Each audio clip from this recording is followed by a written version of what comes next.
I have to admit, I've been trying to figure it out all morning, and I think I finally have, at least for my own mind. I get it. Some people made bank yesterday. Some people are thrilled to have just recovered yesterday.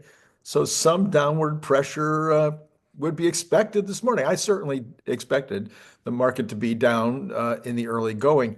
However, given the inflation numbers and the tariff tensions coming down, I'm saying this reversal, this reversal of the reversal of the reversal of the reversal probably is going to reverse. That would just be my guess.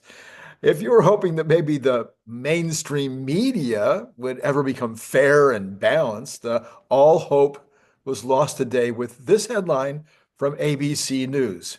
Here you go. Inflation cooled, but egg prices soared in March before Trump's tariff escalation. And of course, Apple News had this at the top of the page. Sorry, there's no real hope. If this had happened during the Biden administration, this headline would have read completely differently. It would have been inflation victory or some such thing. No, this one is even an abject lie because the absence of information or the failure to report information is the same as reporting it 100% wrong. Eggs, of course, have dropped dramatically in April. Actually, they were dropping before the end of March. So while the eggs still probably showed up, I think they did show up in this most recent report for March. The reality is that they're way, way down. And so this is an abject lie. Speaking of headlines, here's one you will also never see anywhere outside of X. This is from Mario Nawfal. Tesla China sales surge 177% in March. New Model Y fuels domestic dominance. Tesla China sales just posted a 78,828 unit March. If that's just, let's call it under 80,000, that would be almost a million a year. I know, 8 times 12, 90, 960,000. We're talking about almost a million year run rate, with 74,127 sold domestically, marking an 18.8% year over year. And as mentioned, 176.8 month over month jump, despite ongoing Model Y transitions. The new Model Y accounted for 49,000 units, a stunning 510% surge from February, showcasing strong local demand, even as exports dropped to 4,701, to be expected that they would hit the local market quickly. Tesla now holds 7.48% of China's NEV, new energy vehicle market, and 11.47% of its BEV segment. China sold a total almost a million NEVs in March, up 38% year over year. Teslarati has this ARK. Now, okay, some of the keys to what's going on right now. Part of it, okay. ARK Invest Cathie Wood explained her bullish stance. Once again, Tesla shares dropped after a challenging first quarter. However, Tesla stock surged on Wednesday, proving Wood's optimism was right on the money. Well, unless you look at today. In an interview with Barron's, Woods enumerated a few reasons ARK Invest sees a bright future for Tesla.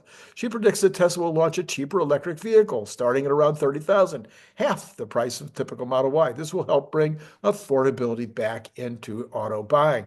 Tesla's 30,000 EV model is expected to launch this quarter. However, Tesla's already refreshing its EV lineup and ordering cheaper models. It debuted a long-range all-wheel drive Model Y Juniper in the U.S. on April 4, priced at $48,990 before a $7,500 price target. Now, please understand, this is also not very good reporting.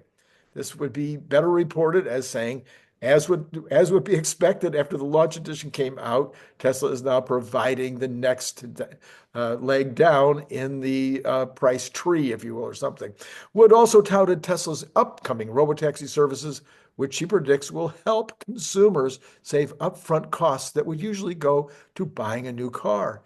The ARK Invest CEO argues that Tesla's robotaxi service would be cheaper than Uber and Lyft because it could save costs without a human driver. I guess that's a little too obvious for you guys. Benchmark, we know, echoed Wood's prediction in a recent note. Legg believes the negative narrative surrounding Tesla is exaggerated and continues to see a positive future, very soon, near future. The ARK Invest CEO also shared her thoughts on Trump's tariffs and how they would affect companies like Tesla. When businesses and consumers are scared, they'll change the way they do things. And that's usually good for the companies that are helping others do things better, cheaper, faster, more creatively, and more productively, she said. Wood notes that Tesla's heavy North American sourcing will soften the tariff blows for them. With affordability and tech in focus, Wood sees Tesla forging ahead despite Trump's tariffs. Now, this is maybe the most important article of the day. This is from, I'm sorry, I'll get to that in a second. First of all, I want to let you know that Christopher E. became a serious returning Patreon member. Maybe you've left me. Maybe you used to do Patreon and you left because I haven't been putting any original content up in the Patreon. Yeah, probably not going to either. I'm so busy doing X and doing YouTube. I just it's almost impossible to do what I'm already doing. I might put some content up there eventually, but don't join for that reason. Join Patreon because you like what I'm doing. Maybe it's making you money. Maybe it's just entertaining you and you'd like to support the channel. And hit the like and subscribe and all that stuff too. Did I say this is Randy Kirk? The consumer, this is from,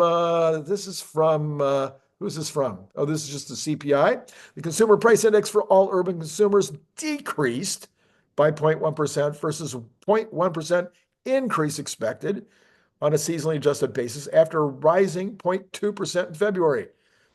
And also this was, a beat. Today, let's see, overall in the past 12 months, all items index increased only 2.4% before seasonal adjustment, and expected was 2.6%, another huge beat. The index for energy fell 2.4% in March as a 6.3% decline in the index for gasoline and more than offset the indices for electricity and natural gas. The food index, in contrast, rose 0.4%. I think that is continuing to be a problem with those eggs that are still showing up in the March numbers. This could be another, for presage, another big drop in April because eggs have come down dramatically. The index for all items less food and energy rose 0.1%. This is the core. This is the key. Rose 0.1% in March. That is a way less, 1.2% annualized rate, following a 0.2% increase in February and an expected 0.2% index in this expected 0.2% increase. Indices that increased over the month included personal care, medical care, education, apparel, and new vehicles. But the indices for airline fares, motor vehicle insurance, used cars and trucks, and recreation were among the major indices that decreased in March. And guess what? Also, big deal, it should be part of the headline, is that shelter has come down to 0.2% month over month. The all items index, and that's the lowest it's been forever, and this is what I've been predicting. The all items the all items index rose 2.4% for the 12 months ending March, after 2.8% over the 12 months ending February, and the 2.6% expected. The all items less food and energy index rates 2.8% over the last 12 months, the smallest 12-month increase since March of 2021, much lower than expected, 3.0%. Now, like I said, on a normal day, on a normal week, in a normal year, this report would have caused the market to soar this morning, would have caused amazing headlines over the last 4 years in terms of how Biden is saving the economy. But no, that's not what you're seeing this morning in either regard. Mario Nawfal says this: the Fed is warning that the tariff fallout could make inflation stick around longer. The Federal Reserve officials said Trump's tariffs may trigger more persistent inflation, according to newly released Fed minutes. The concern, higher import costs could keep prices elevated for longer, complicating efforts to cool the economy. While the Fed has expected inflation to ease gradually, recent policy shifts, like the tariffs on China, could force a rethink. The Fed is now closely watching whether these trade moves stall progress towards its 2% inflation rate. Okay, let's think back now. Think back to 2017, 2018, before the COVID started. Do you remember what was going on with the Fed? They were working overtime, trying their hardest to get inflation back to 2%, because under Trump, the inflation rate was at 0 or 0.1 or point, very, very low inflation all during the Trump years. Well, that's what you're seeing again. You're seeing exactly the same thing take place again. So maybe the Fed should be thanking Trump for the tariffs, which might help them to get it back to 2%. You won't see that reported anywhere else, not by the mainstream media, not anywhere by any of the pundits, but only Randy Kirk. I promise you. Go ahead, find somebody that's saying this anywhere. Let me know in the comments below if you see anybody else mentioning that the tariffs might actually help us get back to 2% in a Trump administration. AJ says this. He, of course, he's, as usual, has really, really, really cool observations. He says, number one, inflation before tariff hit is dead. Excluding stale shelter numbers, inflation is down to 1.5. Even shelter, again, is down. He says this is down significantly for the prior month. Auto insurance, a key driver due to high weighting, is coming down 2 to 7.5% last month versus 11%. Motor insurance is driven by heavy underwriting losses in the auto insurance industry and is not driven by money supply. And by the way, reporting yesterday said, which I'm surprised AJ didn't have this, reporting yesterday was that the insurance industry is making record profits, amazing, huge profits right now, which means that on the next adjustments, they will be having to adjust insurance down again. Number three, eggs remain extremely high at 60% year over year and has a material impact on the total inflation despite the small weight of 0.22%. However, we know from recent egg price brand that egg inflation is collapsing, creating inflation release. Overall, there's a significant easing in inflationary pressure, and various mostly discretionary items are in deeply deflationary territory. I think the only thing stopping a re-rating of the rate cut expectations, a positive for stocks, is the looming tariff threat. And this from the real EJ and Tony. We haven't quoted him for a while. He usually has really good stuff. He says this was the best monthly decline in prices since, he checks his notes, the last time Trump was president. And then from the jobs world, just breaking this morning, the week ending April 5th, the advanced figure for seasonally adjusted initial claims was 223,000, an increase of 4,000 from the previous week, but precisely 100% on the nose of what the folks expected. So this was a shocker for me. They actually hit it on the nose. The 4-week moving average was 223, unchanged from previous week's unrevised average of 223. Now, here's my number that I always care about on this is the total number of continued weeks claimed, because this indicates how many people are having trouble finding another job, was down by 15,233 to 2,090,000. There were 1,965 weekly claims filed for benefits for all programs in the current week.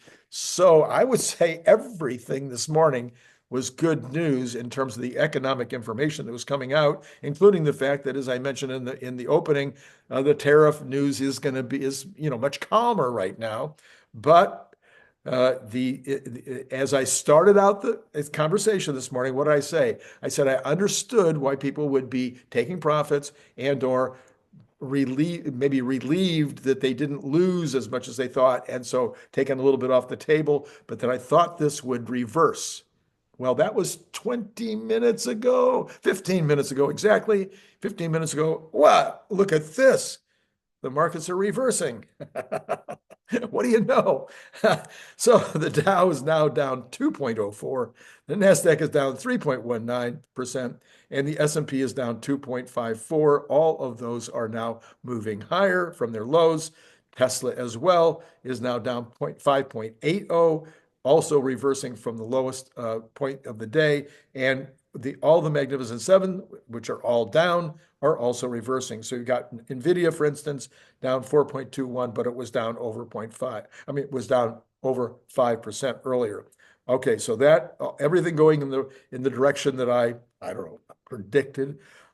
Again, I'm looking for choppy. I'm not looking for quite this much volatility. My personal opinion is that there will be less volatility now moving ahead as because the biggest thing left is the Eurozone and China. I don't think the Eurozone is going to be an issue, but the China thing could continue to be an issue as China's holding out, holding out, making that phone call. There was some reporting yesterday that maybe China had invited the beginning of talks that I think turned out to be incorrect. But we'll see over the rest of today. I'm thinking that one way or the other, whether it's a third party intermediary, whether it is either Trump or Xi Jinping, jumping in and going, okay, we need to talk. I think we'll see some movement on that soon. But again, less volatility, obviously, than the last few days. But volatility beginning to trend down, if you will. Although the VIX was still very high this morning, I think 33, 34 in that range. Okay, Cathie Woods all down, but same thing, all 100% across the board, starting to move up. All right, now here's the one that's driving me nuts, of course. As always, the bonds absolutely would drive me crazy. So we've got the bonds hanging out around 4.3, 4.31, down 8.2 compared to yesterday, but yesterday was nuts. So we have to retrace all of that back down to the into the threes. Again, this would be potentially reflecting the worry about inflation, but what did we just get on the inflation report? We got an extremely positive inflation report. So it seems to me, and I'm going to continue to make this prediction, I'm going to continue to say that this is probably the best buy, except for Tesla on the market. So if you've ever been inclined to do bonds, this is not inflation. This is not any kind of investment advice because I don't know your circumstances. But if you've ever thought, hey, I might like to try bonds, just, jump in and give them a try. I think this is the second best opportunity in the market right now is to buy these bonds at 4.3, the 10-year at 4.3. Okay, let's go to oil. We've got the oil going down 2.79%. All right, so the argument continues.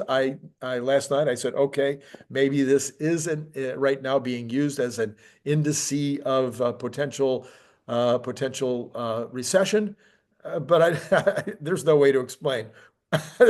That would not explain oil right now. So we have so many different impacts from oil. The biggest one is always going to be supply versus demand. So if we think demand might be off a little bit and we think supply might be quite up, which there's every evidence to believe that there's going to be a lot of oil and also coal coming on board and lots of natural gas, potentially a massive amount of natural gas coming out of Alaska, going to Japan, South Korea, and Taiwan. These are all impacting the price of oil. So oil's down 4.54% this morning, back under 60 at 59.50. This is precisely where I predicted it would be, but I predicted it way early. And this is where I think it should be, right around in the just under, around 60, but probably more in the 50s in the months ahead. Natural gas also down 4.51% this morning at 3.644, and the Brent is just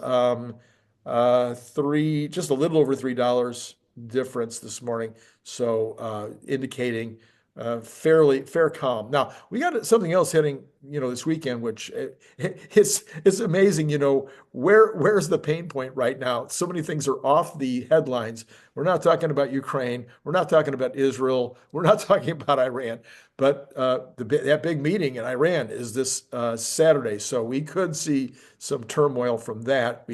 Our focus might all of a sudden switch. Who knows? Okay, we have got gold up $84 today.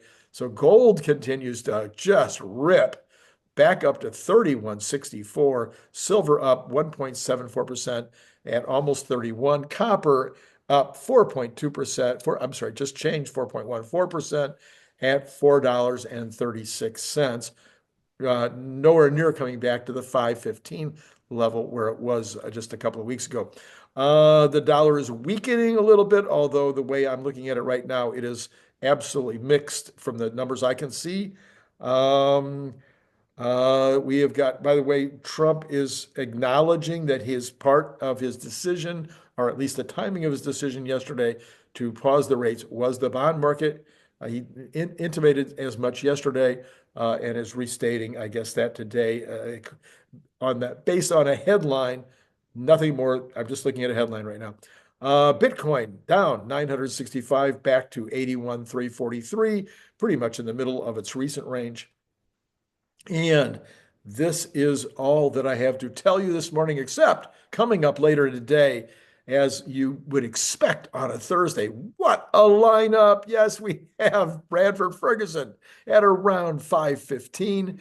And then after that, at 7:45, you've got Cern, Basher. It's good. How much better does it get than that? Although last night, about 1 million of you did watch the Brian Wong and the Jeff Lutz videos. I'll put both cards up. Both of them got massive numbers last night. What happened on that Jeff Lutz video last night? He told us that it is possible to make iPhones in the United States that would retail for the same as iPhones do now. That is a massive piece of information. That should be shouted from the rooftops on New York Times headlines. It won't be, because that would not go along with the narrative. But here's the expert, the guy who's already built a telephone, a smartphone line in the United States, and saying, yeah, it would have to be completely rethought, but yes, it could be built for the same price in the United States, retail exactly the same, not $1 more. That means lots and lots and lots and lots and lots and lots of other products could be made in the United States. As I've mentioned before, in my experience, it really isn't about making the product unless it's very intricate or has a lot of things like painting and whatnot that are intricate. But most products can be made in the United States for the same price as in China all day long. It's really not a problem. The problem's the packaging. This is where the real issue comes up, is in the packaging. Not just the little blister pack and stuff that you see in the retail store, but also the Interpacks Master Pack and all the labor that goes into packing things to make them ready for the mass market. That's where most of the problems occur. I assure you 100%. I'm so 100% sure of this. We can make pills in the United States. I don't see any reason not to make pills in the United States. To me, it makes zero sense. Maybe I'm missing something. Let me know in the comments below. If you have a specialization in making pills and why they are made in India, Pakistan, and China rather than here, I can't figure it out. You got a very small amount of raw materials. You have bottles, which you can make in the United States. I know you can make bottles in the United States as cheap as overseas.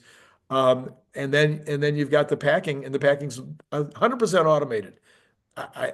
Nope, can't figure it out. Let me know in the comments below. All right, hit like, subscribe, join Patreon, become a member on YouTube. That's all I got for you right now. It's been great talking to you.